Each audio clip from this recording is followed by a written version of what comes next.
Hey sports fans, welcome to another episode of EBC Sports International. This week's stories. Los Angeles Lakers' new look debuted on Media Day. Brooklyn Nets changes the basketball landscape for New York. Spence Jr. versus Porter fight ends in heated chatter. Vancouver Whitecaps end the season with a loss to Real Salt Lake. Vegas Golden Knights take on the Boston Bruins. And 10th annual Boxcar Rally supports local schools in downtown Clearwater, Florida.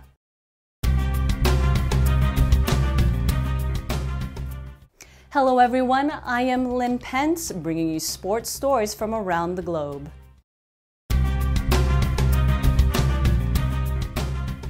Thank you for being with us. Basketball hasn't stopped since the NBA crowned the first Canadian team, the Toronto Raptors, their first championship. The Washington Mystics won their first title against the Connecticut Sun, but there are some who could not wait long, enough to see what the NBA could look like since the offseason changes took place. Our Orange County correspondent, Jana Posolagi, was able to get a first look at the Los Angeles Lakers during their media day. Let's take a look. Jana? The much-anticipated introduction to the new-look Lakers officially took place at the UCLA Health Training Center in El Segundo, California. The team underwent a large roster reconstruction to acquire Anthony Davis and signed several notable free agents, including Danny Green, Avery Bradley, Quinn Cook, and DeMarcus Cousins, who is out for the season due to a torn ACL. While many argue the Lakers are the big winners of the offseason, LeBron James explains that the true winner of the summer is the Staples Center. Well, I think it's it's great for everyone talking about the big winners of the summertime. The Nets, the Clippers, the Lakers. It's actually Staples Center. Staples Center is the biggest winner of the summer. When you're a fan of the game of basketball, you get an opportunity to see the Clippers one night, and you get an opportunity to see the Lakers.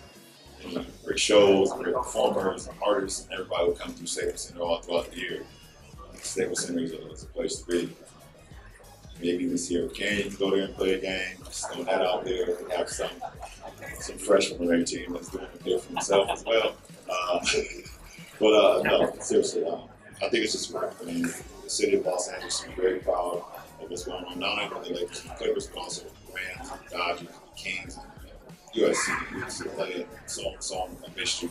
I apologize, but it's a great time to be a sports fan. Although falling short of the postseason last year, the newly energized Lakers are ready to compete with all eyes on both Los Angeles teams. Lakers general manager Rob Pelinka stated that when the starting point of your roster is two of the best players in the universe, it puts us in a position to be the last team standing. When your starting point of your roster is two of the best players in the universe, that's a really strong starting point. And when LeBron put his trust in this organization and chose to come here as a free agent, we had to reciprocate the trust back and build a team that puts great players in a position to be the last team standing. LeBron had nothing but praise for his new teammate Anthony Davis and wants the Lakers offense to run through the power forward. Davis came to Lakers determined to chase a championship and is confident his team can do something special. There is no doubt that the offseason set the stage for an exciting NBA showdown. With a stacked Western Conference, only time will tell whether or not the Staples Center really was the winner of the summer. But will the Staples Center be also the home of the 2020 NBA Championship? We'll find out. Coming to you from the UCLA Training Center in Los Angeles, California, I'm Jana Polisigi, 1 with 25. Thank you, Jana. The Los Angeles Lakers are one of the most decorated teams in the NBA with 16 championships. It looks like they are hoping to earn the 17th. We'll go across the country to the concrete jungle where dreams are made of, and our New York correspondent Tenny Sumagi has the story and glimpse of the Brooklyn Nets and how it is changing the landscape of New York basketball. Tenny? No basketball fan would have imagined Kyrie Irving and Kevin Durant teaming together in New York's other NBA team, the Brooklyn Nets. But the wild and crazy offseason landed in the Nets' favor, signing the two superstars, changing the basketball landscape of New York. The Nets have long been irrelevant in the New York basketball landscape, overshadowed by their crosstown rivals, the New York Knicks. but the team in the city's largest borough, who made their first playoff appearance in 4 years last season, enhanced their lineup with the addition of Durant, Irving, and DeAndre Jordan. Yeah, it's like the first day of school. You know, you're excited. Obviously, we have a new class, some new classmates that we've added to the team, and lost some guys, obviously. So that's always an exciting challenge, trying to figure out a new team, and we've added some talent.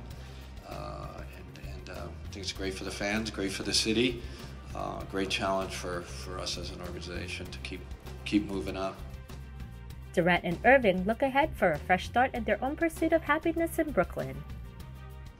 Every day is a challenge to stay at this level that I'm at. So I never looked at me switching teams as a new challenge. Every day I wake up, I got to fight against that standard I set for myself. But I felt like it was a time for a change, and I wanted to play for a new team, and simply put, I just did it. I didn't really think about what I was leaving behind or like what would be accomplished. I put that up on the shelf already. When it was time to make a decision on my future, I just thought solely about me. For me, it's just about the history, and then also the transition that it's made. Now being in Brooklyn, also being from Jersey, it was like, okay, let me bring this New York, New Jersey style to the court. I don't think we've seen a player from around here be on the team as, you know, just this example now of in the community as well as on the floor. I grew up playing in some of these parks. I popped up at a Brooklyn park the other day, not realizing that I'm still not normal. So when I go outside and I see all these kids leaving a bunch of courts, I'm like, I just came here to shoot with my dad. Because that's where I grew up. I was outside playing basketball, having that attitude to really prove people right, that I'm the next one and meant to take over this league for the next few years. Reporting to you from the Nets Training Center in Brooklyn, I'm Tenny Samagi for Eagle News, 1 with 25. Thank you, Tenny. The shift and changes of the NBA today can cause the fans of other franchises to become uneasy. And for New York fans, it seems like it could be a toss-up on who will wear a jersey, for the Knicks or the Nets. How true of a fan will they be? We'll leave the world of basketball for a moment and head to the ring where bells can save a fighter in distress. Back here on the West Coast is our Los Angeles correspondent, Alan Basalae, for the news on the Errol Spence Jr. and Shawn Porter bout. Let's hear the story. Spence v. Porter was a grueling contest of wills, and it was odds-on favorite Errol Spence Jr. who defeated Shawn Porter, thus adding another championship title to his boxing resume. After the expected feeling out stages early in the fight, the action ramped up with Porter instigating much of the pressure, grappling his opponent and charging forward to close the gap. Most predicted that Spence would keep from scrapping too often with Porter, but this wasn't the case. More often than not, Spence was a willing participant in the slugfest. When one fighter pushed the pace, the other would respond in kind, and when this occurred, both Spence and Porter traded blows almost evenly, turning this boxing match into a fierce brawl which the crowd absolutely loved, who, by the later rounds, were on their feet, roaring and cheering their appreciation. Though exhausted, neither men let up on the gas, determined to punch their way to the end of the contest. However, with about a minute left in the 11th round, Porter suffered a critical lapse in timing, eating a left hook which buckled his knees and caused his glove to momentarily touch the canvas. But this was enough for Spence to be awarded a knockdown. In the final round, the two fighters continued to be aggressive, but with the earlier knockdown, it was clear that Porter had run out of time. When the fight ended, the judges returned with a split decision, declaring Spence the victor. I think we came in with a good game plan. My dad actually wanted me to start out boxing from the outside. I think that was working. And then he said take advantage when he's close to the ropes, things like that. So I think the fight played out, I would say about 90% the way we expected it to, wanted it to. I think the skills are a little bit better than you thought they was. What you think?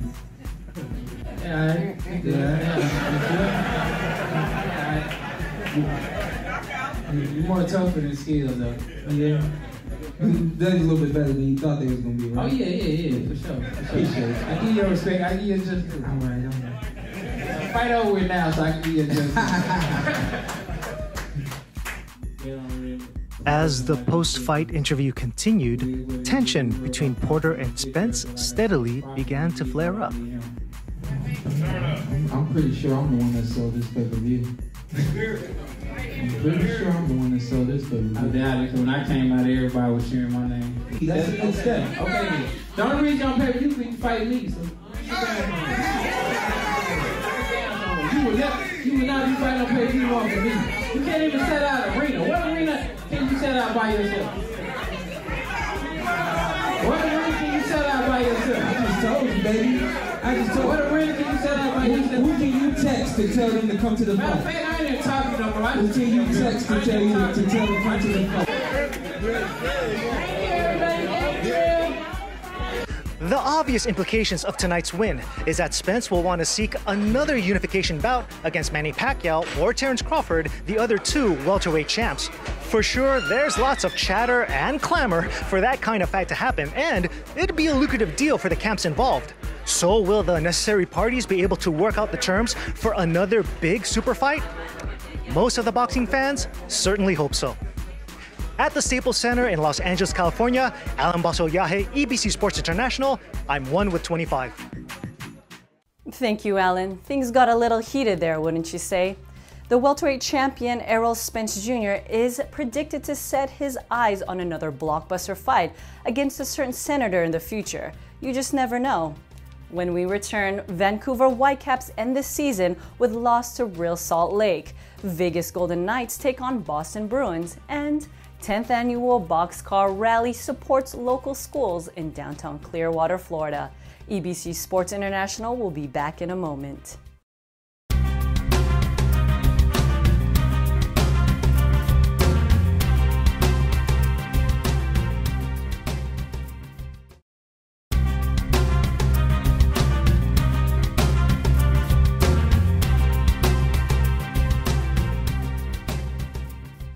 Welcome back to this edition of EBC Sports International. Before the break, we had some flying fists in the boxing ring, and now we will head to the Canadian fields where the kicks also fly from time to time. Our British Columbia correspondent Zolti Zhoroth has the story. On the final day of the MLS regular season, Real Salt Lake rolled into Vancouver and defeated the last-place Whitecaps 1-0. Real Salt Lake forward Damir Kreilach scored the lone goal in the 28th minute. As the Whitecaps season came to a close, it was a very emotional day at BC Place Stadium. More than 18,000 fans filled the seats, and once the final whistle blew, it was evident that fans and players alike did not want the season to end. Goalkeeper Maxime Crepeau talked about his feelings after the game. The fans were there all year long, win, lose, tie, home and away, they were always there, so it's important for me that I stay behind to say hi to them, each single one of them, and at the end of the day, it's true, I don't want that season to end. I feel like I can give so much, so that's why I have that feeling of that's not cool, obviously. While the Whitecaps couldn't break the top 10 in the league in attendance this season, the support from the fans was crucial to the little success that the Whitecaps did have. Manager Marc Dos Santos spoke about what motivates him to be successful as a coach.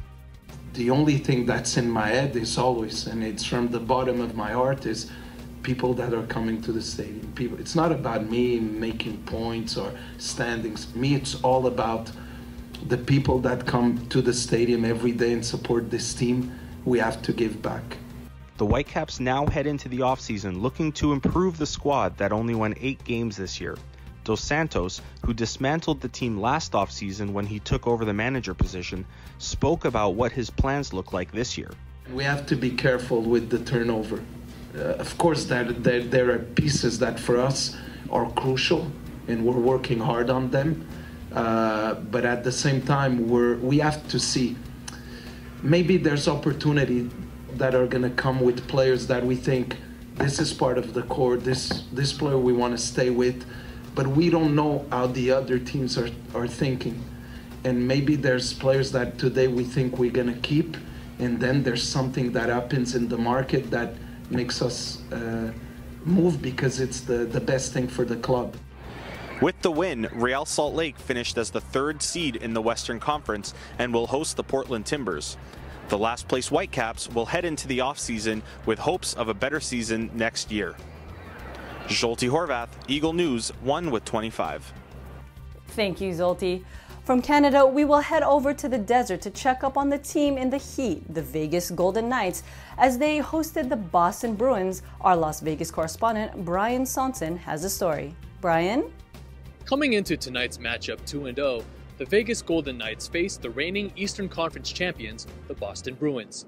After a win against the San Jose Sharks last Friday, the Golden Knights look to remain undefeated early in the season. We're going to compete every night. That's what's in this room. That's what we expect. And if we're going to get beat, and you know, we're either going to have a really bad game or another team's going to battle us. So you know, that's what we expect every night is to be good.